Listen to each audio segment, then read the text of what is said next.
আমরা যারা এখানে উপস্থিত হয়েছি, যারা উপস্থিত হব, যারা এই মাহফিলের জন্য সহযোগিতা করেছেন, পরামর্শ দিয়েছেন, টাকা পয়সা দিয়েছেন, গরু দিয়েছেন, আল্লাহ প্রত্যেকের দানের উসিলায় এবং আমরা যারা উপস্থিত আছি, যারা উপস্থিত হব, এই মাহফিলের উসিলায় আল্লাহ প্রত্যেকের জীবনের সমস্ত গুনাহ খাতা আল্লাহ মাফ করে দিক। সবাই বলি আমিন। যাদের বাবা মা বেঁচে রয়েছে আল্লাহ প্রত্যেককে হায়াতে তৈয়বা দান করুক। সবাই বলি আমিন। যাদের বাবা মা এই পৃথিবীতে নাই, কবরবাসী হয়ে গেছেন, আল্লাহ প্রত্যেকের কবরকে জান্নাতের টুকরা বানায় দিক। আমরা যারা এখানে উপস্থিত হয়েছি আল্লাহ আমাদের সকলকে আল্লাহর মকবুল বান্দা হিসাবে কবুল করুক। সবাই বলি আমিন। আমাদের প্রত্যেককে আল্লাহ ঈমান সহকারে, ঈমান এবং আমল নিয়ে এই দুনিয়া থেকে যাওয়ার তৌফিক দান করুক। সবাই বলি আমিন। তাহলে আমরা যখন ইবাদত করব, ইবাদত করার মধ্যে ইবাদত অনেকগুলো রয়েছে।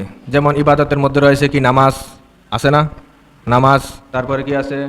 রোজা, হজ, জাকাত, দান সদকা,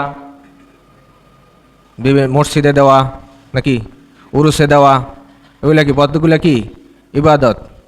ইবাদত। হজ করা ইবাদত, জাকাত দেয়া ইবাদত। তাহলে আমি বলবো, আপনারা বলবেন যে চলবে, ঠিক আছে? নামাজ চলবে, একটু জোরে বলেন।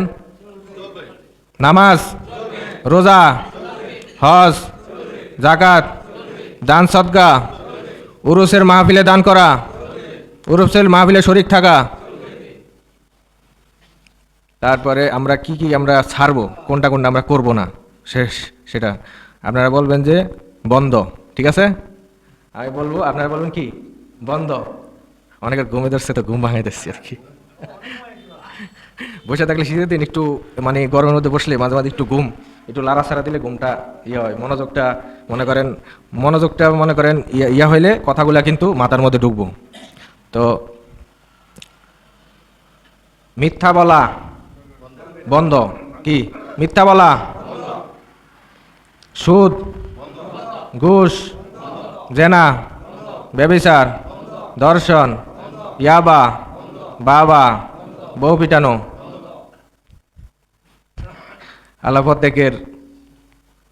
প্রত্যেকের মনের যেগুলো বলছে, সবাই যেগুলো আমরা মুখ দিয়ে স্বীকার করেছি, আল্লাহ প্রত্যেককে আমাদের জীবনে আমল করা তৌফিক দান করুক। সবাই বলি আমিন। আছে না অনেকে আছে না, মনে করেন বউর লাগে ঝগড়া লাগছে, পরে একটা ইয়া তো ধরা লাগবো, পরে কিছু আর দোষ খুঁজে পায় না, কত তরকারি লবণ কমেছে, লাগে যায় না, এগুলো করা যাবে না। আপনার স্বামী স্ত্রী হচ্ছে একে অপরের পোশাক স্বরূপ। আল্লাহ রাব্বুল আলামিন বলছেন হুন্না লিবাসুল্লাহুন্না ওয়া আনতুম লিবাসুল্লাকুম। নারীরা পুরুষের পোশাক, পুরুষরা নারীদের পোশাক।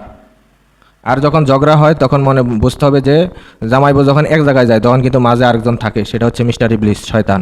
সে কিন্তু সুন্দর দুইজন কথা বলতেছে, এর ফাঁকে মনে করে একটা ফেস লাগায়া ঝগড়া লাগাই দিব, কারণ তার ইচ্ছা হচ্ছে কি গন্ডগোল লাগানো, একটা হালাল সম্পর্কের মধ্যে বিচ্ছেদ তৈরি করা। ডিভোর্স আছে না নাই? আদালতে যায় দেখবেন সবচেয়ে দুইটা মামলা বেশি, একটা হচ্ছে জায়গা